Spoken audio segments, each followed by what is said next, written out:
ஆண்டாள் அழகர் பக்தி சேனல் நேயர்களுக்கு வணக்கம். இன்று பார்க்க இருப்பது அருள்மிகு அழகிய சிங்கர் திருக்கோவில். மூலவர் அழகிய சிங்கர் லக்ஷ்மி நரசிம்மர். உற்சவர் திருவாலி நகரழகன். தாயார் பூர்ணவல்லி. ஸ்தல விருட்சம் வில்வமரம். தீர்த்தம் லக்ஷணி புஷ்கரணி. புராண பெயர் ஆலிங்கனபுரம். ஊர் திருவாலி, மாவட்டம் நாகப்பட்டினம். திருவிழா வைகாசி சுவாதி 10 நாட்கள் திருவிழா. ஆவணி பவித்ர உற்சவம். தை 12 கருட சேவை. பங்குனி உத்திரம் மாத சுவாதி பிரதோஷம். ஸ்தல சிறப்பு. பெருமாளின் மங்களாசாசனம் பெற்ற 108 திவ்யதேசங்களில் இது 34வது திவ்யதேசம். பொது தகவல். திருத்தலத்தை சுற்றி குறையுலூர் உக்ர நரசிம்மர், மங்கை மட வீர நரசிம்மர், திருநகரி யோக நரசிம்மன் மற்றும் மற்றொரு நரசிம்மஸ்தலமான ஹிரண்ய நரசிம்மன் ஆகிய ஸ்தலங்களும் உள்ளன. இத்தலத்தில் மூலவர் சன்னதியின் மேலுள்ள விமானம் ஆட்சார்ச்ச விமானம் எனப்படுகிறது. இங்கு திருமங்கையாழ்வார் இறைவனின் தரிசனம் கண்டுள்ளார். பிரார்த்தனை. ஞானம் செல்வம் வேண்டுவோர் இத்தலத்து இறைவனிடம் பிரார்த்தனை செய்து கொள்கிறார்கள். நேர்த்திக்கடனாக பிரார்த்தனை நிறைவேறியதும் பெருமாளுக்கு திருமஞ்சனம் செய்து வஸ்திரம் சாற்றி நேர்த்திக்கடனை செலுத்துகின்றனர்.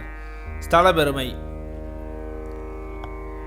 பத்ரிகாசிரமத்திற்கு அடுத்ததாக பெருமாள் திருமந்திரத்தை தானே உபதேசம் செய்த இடமாதலால் இத்தலம் பத்ரிக்கு இணையானது. லக்ஷ்மியுடன் பெருமாள் நரசிம்ம கோலத்தில் வீற்றிருப்பதால் இத்தலத்திற்கு லக்ஷ்மி நரசிம்ம கஷேத்திரம் என்று பெயரும் உண்டு.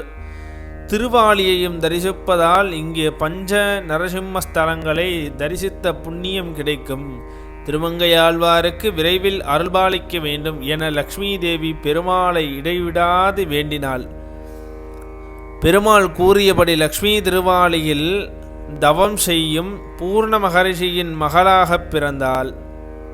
பெருமாளை திருமணம் செய்து கொண்டு திருவாலி அருகே தேவராஜபுரம் என்ற இடத்திற்கு வரும்போது திருமங்கை மன்னன் வழிமறித்து வழிப்பறி நடத்த பெருமாள் திருமங்கையின் காலில் அஷ்டாட்சர மந்திரத்தை உபதேசம் செய்து ஆட்கொண்டார். திருமங்கை வழிப்பறி செய்த இடத்தில் இந்த மண்டபத்தை இன்றும் காணலாம். இதை முன்னிட்டு ஆண்டுதோறும் தேவராஜபுரத்தில் திருமங்கை மன்னன் பெருமாளை வழிப்பறி நடத்தி திருமந்திர உபதேசம் பெறும் விழா சிறப்பாக நடைபெறுகிறது. ஸ்தல பெருமை. திருமால் நரசிம்ம அவதாரம் எடுத்தபோது ஹிரண்யனை வதம் செய்த சீற்றம் அடங்காமல் இருந்தார். இதனால் பயந்து போன தேவர்களும் ரிஷிகளும் பூலோகம் மேலும் அழியாது காக்கப்பட வேண்டும் என்று லக்ஷ்மி தேவியை வேண்டினார். இவர்களது வேண்டுகோளுக்கு இணங்க தாயார் பெருமாளின் வலது தொடையில் வந்து அமர்ந்தாள்.